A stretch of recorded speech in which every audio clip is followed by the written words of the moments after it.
소위 K방산이라고 저희가 부릅니다. 대한민국 방위 산업이 수출 효자 종목으로 떠오르고 있는데 최근에 아주 열풍이 뜨겁습니다. 네, 그래서 오늘 인사이드 스토리에서는요, K방산, 전 세계적으로 러브콜이 잇따르고 있는데 그 배경은 무엇인지, 또 미래 무기는 어떤 것들이 있는지 살펴보도록 하겠습니다. 어서 오십시오. 네, 안녕하십니까. 안녕하세요. 네. 반갑습니다. 자, 폴란드의 한 매체는 이런 이야기를 했습니다. 우리보다 훨씬 가난했던 국가가 중요한 군사 파트너가 됐다. 바야흐로 K방산의 전성시대인데요. 교수님께서 보시기에 K방산 100점 만점에 몇 점 정도 줄 수 있을까요? 요즘 이제 대학가는 한창 이제 학기 말이라 예. 이제 성적 산출에 부산한데요. 오. 네. A 플러스 좀 드리고 싶습니다. 오. 우리 한국 방위산업은 1970년대 태동된 이래로 이제 반세기 동안 눈부신 발전을 거듭해 올 수 있었습니다. 최근 또 그 폴란드발 대규모 방산 수출도 잭팟이 터지면서 예. 이른바 전 세계 우리 K방산의 위상을 높여 나가고 있는 상황인데요. 아마도 지금 현재 GFP나 디펜스 뉴스와 같은 미국의 국방 전문 매체 이외에도 시프리, 그러니까 그 스톡홀름 국제평화문제연구소 이와 같은 전문 기관들이 매년 발표하는 전 세계 군사력 순위에 우리나라가 6위권에 랭크가 돼 있는데 지금 말씀드렸던 이 군사력의 수준을 가늠하는 가장 중요한 척도가 되는 것이 그 나라의 방위산업 수준입니다. 네. 그래서 우리나라의 방위산업은 전 세계 10위권 이내 그리고 장차 이제는 전 세계 방위산업 그 무기 수출 국가 이제 메이저리그에 진입했다라고도 말씀드릴 수 있겠습니다.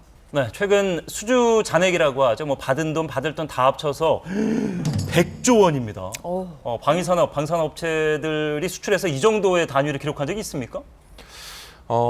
작년, 그러니까 지난해 기준으로 이제 방산 수출액이 이제 170억 불을 기록했죠. 예. 그래서 원화 기준으로 약 22조 원 규모라고 얘기를 하고 있는데, 우리나라 방위산업 수출이 이렇게 수출이 잘 되기 시작한 건 불과 이제 얼마 안 되고요. 네.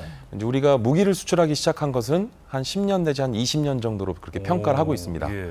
그리고 지난해를 제외한 최근 5년 동안의 무기 수출 수준을 보더라도 약 30억 불에서 40억 불 정도의 박스권에 갇혀 있었던 게 사실이거든요.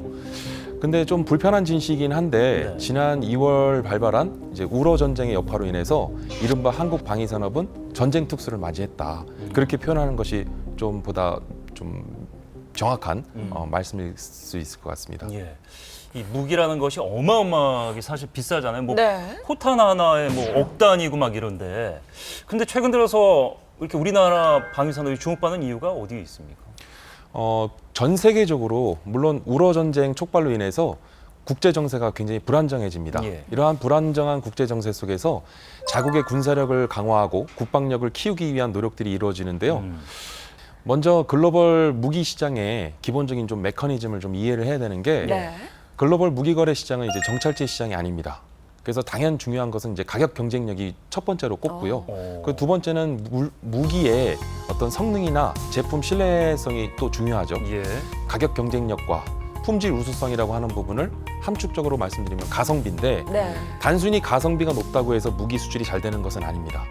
그러니까 가장 중요한 부분은 무기를 수요로 하는 구매 국가가 적시적기에 그 제때 무기가 공급되지 않으면 사실 무용지물이 되는 거거든요. 그렇죠. 그래서 이러한 계약 체결 이후에 계약 이행에 대한 납기 준수에 대한 부분인데 우리 대한민국 한국 방위산업 즉 K방산은 전 세계 유례가 없을 정도로 그리고 가장 독보적이고도 압도적인 그 납기 준수에 대한 납기 이행에 대한 경쟁력을 갖고 있다고 말씀드릴 수 있겠습니다. 그래서 이러한 납기 이행에 대한 계약 이행에 대한 부분이 우리 K방산의 해외 수출에 있어서 가장 중요한 원동력이 되고 있다. 네. 그렇게 말씀드릴 수 있겠습니다. 그 K방산 유지 보수 비용도 굉장히 큰 부분을 차지한다고 들었는데 이거에 대해서도 좀 설명해 거기는 주시죠. 무기 이렇게 수출하고 나면 네. 그걸 전쟁이 없는 날은 바로 쓰는 게 아니니까 그걸 관리하고 있다가 이제 비축하고 꾸준히 이어가야 되잖아요. 예, 좋은 부분을 지적해 주셨는데요. 단순히 완성된 무기를 수출하는 거에 그치는 게 아니라 이 무기를 수출함으로써 이제 말 그대로 애프터 마켓이 열리게 됩니다.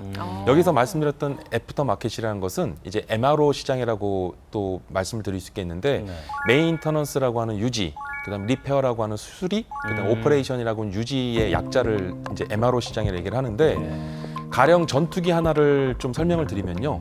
전투기 한 대를 수입하더라도 그 전투기를 10년 내지 20년 사용하는 게 아니라 30년 내지는 40년 이상 예, 오랜 기간 동안 그 전투기를 운영 유지하기 때문에 결국은 하나의 완성된 무기를 수출하는 데 그치는 것이 아닌 예. 말 그대로 애프터 마켓이라고 하는 MRO 시장에 대한 부분이 훨씬 더 큰 비중을 차지하고 있다고 말씀드릴 수 있겠습니다. 네. 예. 교수님께서는 대한민국 1호 방산 박사입니다. 어린 시절부터 혹시 방산 분야에 대해서 관심이 좀 많으셨을 것 같은데. 장난감 이렇게 네. 갖고 노셨겠죠. 뭐. 방산 분야인지 몰랐을 거예요. 어떠셨어요? 네, 그 아마도 우리 대한민국의 남성분들 유년 시절에 뭐 밀떡 아니셨던 분들이 없으셨을 겁니다. 밀떡이라고 하면 밀리터리 덕후. 덕후. 맞습니다. 어. 이제 줄여서 밀리터리 덕후분들을 밀떡이라고 얘기를 하는데 네. 저희 때는 이제 밀리터리 매니아라는 표현을 더 많이 썼고요. 저도 그렇게 하면서 차츰차츰 이런 무기에 대한 관심을 갖게 되다가 제가 이제 대학을 졸업하고 육군 학사장교로 군에 입문을 하게 되는데 이제 군문에 들어선 이후 제가 방위사업청이라는 곳에 근무하게 됩니다. 그래서 방위사업청이라는 곳에 근무하게 되면서 방위산업 그리고 무기를 획득 조달하는 어떤 그런 부분에 조금 더 관심을 갖게 됐고 전문성을 키우기 위해서 관련 분야에 대한 학문에 또 관심을 갖고 또 공부를 하게 된 게 오늘의 계기가 된 것 같습니다. 예. 소위 저희 이제 학사 장교라고 하는데 대학을 다니면서 군사 훈련도 받고 병역의 의무도 어느 정도 이제 해결을 하고 뭐 이런 맞습니다. 그때부터 이제 무기를 그럼 눈여겨 보셨겠네요. 그때와 지금은 정말 차이가 많이 난다고요? 한마디로 말씀드리면 이 무기 체계가 말 그대로 이제 대혁신을 하죠. 그러니까 무슨 얘기냐면 그때까지만 하더라도 종래의 무기 체계를 보면 이제 일종의 아날로그 기반이라고 얘기하던 게 네. 이제는 디지털 기반화로 돼 있어서 이제 디지털 트랜스포메이션. 지금은 결국은 이러한 최첨단의 기술들이 이 무기 체계의 진화를 앞당기고 또 이끌어 나간다고 말씀드릴 수 있겠습니다.